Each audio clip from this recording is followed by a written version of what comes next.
Francisco, the floor is yours, and Major Joe. Good morning. I am Portuguese, but I'm not famous.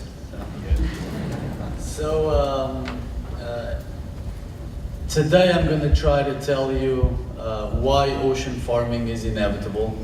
Sometimes we get caught up in the details and we see things, and especially in aquaculture, I think we suffer of the syndrome of emergent industries, and we spend a lot of time discussing things that really matter little in the big picture, in the big context of things. Start by having a little of a more realistic outlook of what our industry is. I don't think we talk enough about the marketing and the environmental aspects. And then finally, hopefully, try to bring some light of why do we have different models and what models might be the best way looking forward. One of the things we keep talking in aqua is this beautiful chart that shows aquaculture going up and fisheries going down. We're all tired of that chart. One other way of looking at how aquaculture is important is to think that in the last 10 years, in the first decade of this millennium, aquaculture brought half of all net increase in protein available per person. That by itself, it's an enormous achievement. Yesterday we were talking how aquaculture already surpassed beef. It will soon surpass eggs. That in itself, it's a greater achievement for all of you that is not exposed to the egg industry. It's a huge protein production industry in the world. But where does this aquaculture production come from? And it's mostly coming from Asia. We only talk, there's not enough representatives of China in this platform. If I would challenge the organizers to have more involvement of China and Asian countries. Because if you think of it, in the same 10 years, more than 60% came from China, and it only brought 13% of the world's population increase. So it brought much more food than people. And how to put things into perspective, Max yesterday was giving the example that aquaculture is really more like agriculture. And I do agree. Aquaculture is a new platform. It's a new platform for mankind development, and it fits right into what agriculture has done. And if we use this perspective, the perspective of a platform, and we break down the aquaculture industry as from a platform perspective, you see that it's a very inefficient platform. It's a very embryonic platform. Everybody talks about aquaculture. The growth of aquaculture has been freshwater fish. It is the only species the only compartment of the industry that has entered exponential growth. If you look at volumes of the other species, they're increasing, but they have not become exponential in the big picture of things. But when you look at value, you see that value and volume are dissociated. That's normal. That happens also in other industries. But see how the value increase on the other species have increased. So we are producing much more freshwater fish. That's responding to an Asian demand of subsistence, and our production is increasing in value much faster than we are increasing in volume. So I think we have to be humble, because that chart of aquaculture going up and fisheries going down, it talks about potential, but to me it talks more about unrealized potential. And of course, profitability. So where does the profitability come, and how do we compete with capital in the capital markets? And Rabobank did a survey, that's the upper chart. You'll see that the salmon and sea bass and sea bream industry are, operationally speaking, more capital efficient than some of the other livestock. But again, that is the smaller part of aquaculture, the smaller part of the raw material consumption, except for fish oil. If you look at the profitability of freshwater fish, the fact that it's a low technology industry brings this very known, very well studied dilemma of if you have low technology, you have volatile production systems, and your profitability goes down. There's a lot of protectionism around catfish imports into Europe or into the US. The catfish farmer is a very strained agent of economics today. It makes no profit. In 1 year, you can see, in 1 year, the difference in profitability has been immense. And in 2013, it's going to be even worse. And today is catfish in Vietnam, tomorrow it's going to be tilapia in China. So there is an intrinsic problem of producing food without technology. And that is the aquaculture that we're talking about.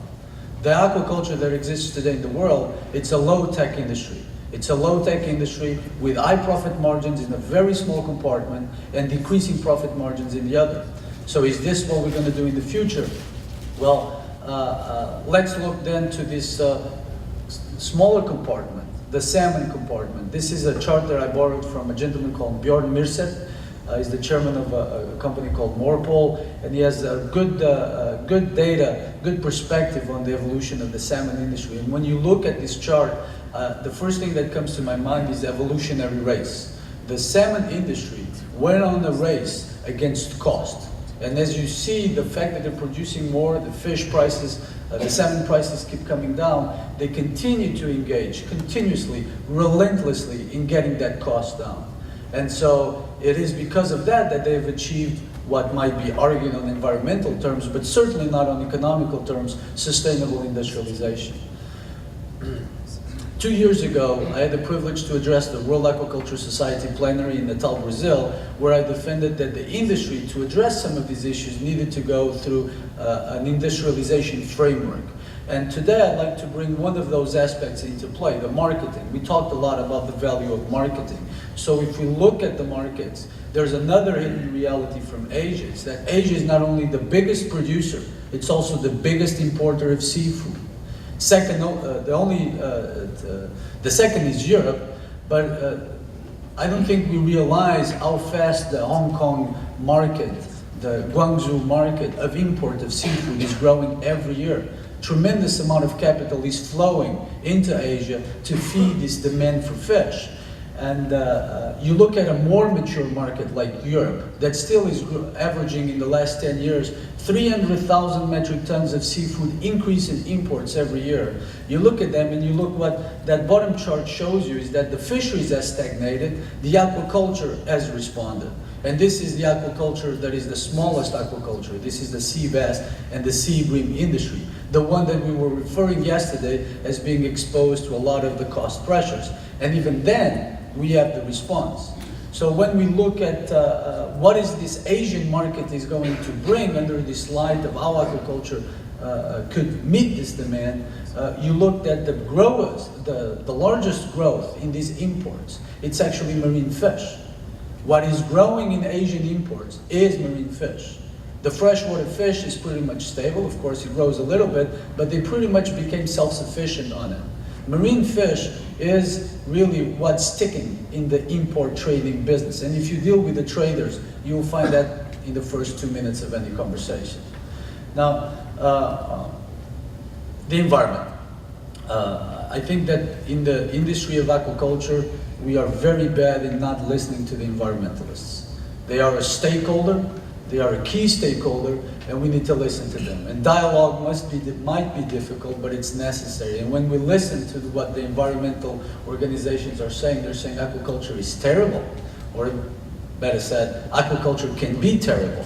Well, we need to listen to them. And yesterday, I thought there was a great slide being put here by another presenter, where if we listen to them, eventually there's going to be an anti-fire. I don't know if you were here, the cartoon that showed an anti-fire organization, fire as an innovation. And I sense that we, the industry, lose a lot of opportunities by the fact that we do not listen in detail to all the complaints, to all the remarks, to all the critiques. And there are many. Many of these critiques are repetitive. Some of them are unique to the platform, but it's hard to make sense of this. You know, an industrialist is motivated by different objectives. So sometimes we're talking different languages. So how to make sense of all of this? And I think that the responsibility is on our side. It's on the industry side. We are the ones that need to simplify whatever remarks are being made to us. And how to simplify. You'll see a typo on this slide. And I left it there purposely because I thought that it illustrated well one of the challenges we have with this dialogue with environmentalists, is that sometimes we're just talking details. No? We could have left that constraint there without a T, and you would have understood what I wanted to say. But we tend to correct ourselves too many times. So we need to simplify ourselves, and we need to have a framework. I think it's commonly accepted today that the framework that will better enable aquaculture in the environmental space is what we call the 3 bottom line. So we have a framework, but we still need to use a simplified way of using this framework. And I thought that one of the ways of simplification is to pick up this concept that was brought by a former minister, Australian Minister of the Environment, Moses Cass. And by the way, there's a lot of people that say that this concept came from a speech of an Indian chief, Seattle, in the 19th century in the US. That's not true. I actually dug up for the quotation, that the planet is not ours. The planet is of our future generations. I think that could be our simplifying lens. Every time we go to the aquatic resource to produce something, we have to avoid that we're borrowing future value from our future generations, and that we are deferring cost. That is what I think is the obligation of the industry, making sure that we are realizing only the immediate value, that we're not capitalizing on value that it's out there in the future, and we're not deferring environmental costs to costs of production there. And so using this lens, using the simplification of all of our environmental issues, I'd like now to go and revisit some of our models of production. One of them is the flow-through system. I started my career here, so I actually should be thankful to the flow-through open pond system. It makes sense. Most of the freshwater fish production in the world is done using this system. Low capital intensive, allows scalability, easy to use, easy to manage. But if you look at it from this lens of future value deferred cost, it's actually the occupation of land and the pollution of water. So it's simply not sustainable. We could argue that we can close the ponds, but then it's no longer flow through. We can argue that it's extensive. Bangladesh is an extensive shrimp industry, and that thing is hardly sustainable at all. The other established model is the onshore cage system. Different business model, a little bit more capital intensive. Responds to this question of marine products, responds well to the demand of marine products, requires more technology, but it brings a whole set of different aspects on the environmental side. And listening again to the question of the environmental concerns, I think that marine fish farming is actually very little understood. Exactly what the weight is, what the impact is. One of the biggest critiques we have is the question of escapes. And for those of you that do not know, this is a key environmental concern in Norway, in the salmon world. How much fish actually escape of the pens? We're basically putting domesticated animals in the wild. The ocean is a wild resource.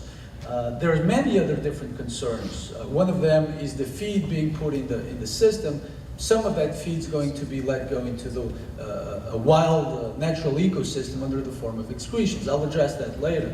But the onshore cage system is exposed to tremendous pressure, environmental pressure. And it has developed basically because we have not come up with a technology that allows to efficiently farm fish where there are storms, where there are waves, where there are big currents. So we have to go into the fjords. We have to go into the protected areas of the Mediterranean. We have to go into the estuaries. Well, the industry has made a lot of progress, and it came up with 2 new models. One of them, which is very famous, is this extraordinarily complex technology called RAS, Recirculating Aquaculture Systems. A lot of it has been done through, again, the salmon industry, but salmon offers a specific advantage. It does not require live food, live feed. So the fish hatch and they start eating artificial diets right away. That is a tremendous advantage. When you have to start managing algae, rotifers, copepods, artemia, that's a whole different ballgame. And so to manage a recirculating, integrated aquaculture system brings a whole set of complexity. This chart there shows everything, all the mind map that is integrated in all the factors that affect production in a recirculating aquaculture system. It allows, however, for new things. It allows this bottom picture, I like to The rendering on the right is an aquaponics project that we at Novus we're actually championing. So recirculating aquaculture systems allows for different integration of resources. But it has its scalability, it's limited by its complexity. Finally, the last model, the one that we're here about, the ocean farming, the offshore farming. I would not go in detail why the cages are going to become bigger, why you're going to have bigger and better logistics systems, why telemetry is going to enable this, how does remote sensing and GIS-enabled technologies going to allow for extensive fish farming. All of these technologies are developing. I'll just use one example. The fact of the concern on onshore cage farming, which is the escapes, is something that is being addressed with this increasing technology of cages. Yeah, I borrowed this chart from SINTEF, that's a Norwegian research organization, and you can see how the number of escapes has decreased dramatically over time because of advances in technology cage farming. I think it's very difficult to argue that offshore cage farming offers a whole different set of scalability. We're basically exploring a new resource. It's a new frontier, which brings into light the question of how are we going to be sustainable in this frontier? And so, as an epiphany of these models, I think it's fair to say that the ROS system would be the most environmental sustainable system. It's pretty much a closed, confined system. Whereas the ocean offshore system, once we solve the scalability issue, it's going to be the most economical, sustainable system. Different drivers, different aspects. But as we were saying yesterday, because of these two different drivers, it's not either or. It's going to be and. It's a conjunctive proposition. We're going to have recirculating aquaculture systems and offshore farming. And this offers another perspective, which is if you think about it, both systems have very different engineering, so it's very different to engineer a recirculating aquaculture system or than an offshore farming system. Very different operationality, very different set of skills, but both of them share the same concern about feeding. Think of fish as bioreactors, as conversions of feed. If a RAS system is not efficient in converting feed, that excretion is going to accumulate in a closed system. That brings a whole different set of problems. In the survey that was done to recirculating aquaculture system managers, the management of the biofilter, which is the part of the system that converts the excretion of the feed, was judged as the most difficult part of the process. If you look at the ocean offshore farming, although we will solve the cages, although we will solve the logistics, how can we solve the aspect that we're dumping feed into the ocean, asking the fish to eat the most, and trying to minimize that waste?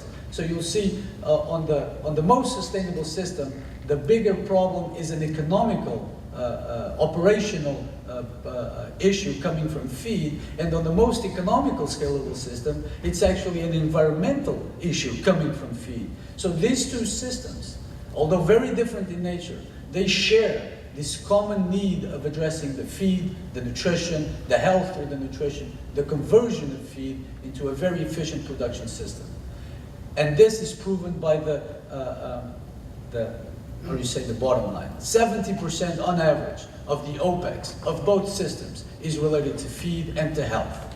70%. If any of you has managed a business, and if you know that 70% of all your operational expenditures is based on those two things, you know that that's where the innovation is going to come from, that's where the competitiveness is going to come from, that's where the difference between profitable, sustainable, non-profitable, non-sustainable is going to come from. And this is the end of my presentation. I'd just like to conclude that the blue ocean, I don't know if it has started, because sometimes I see these charts and I see very little production. Poultry produces 220 million metric tons of feed, of protein. We produce 60, most of that is carb. Maybe it started. It's certainly going to be a reality. We are going to farm the oceans, because if these two systems are the reality, and if they are fed by the same driver in feed, in nutrition, any investment that you do in the most environmental sustainable way, model, is going to fuel the other one. We can all split and say, Ross is going to be the leading, but I can assure you, all the research that's going to be done for us is going to make ocean farming more efficient. So it's an inevitable system of development, of both models coexisting, and the fact that alpha nutrition is that key role, that key enabler, is the reason why Novus is here. So thank you very much.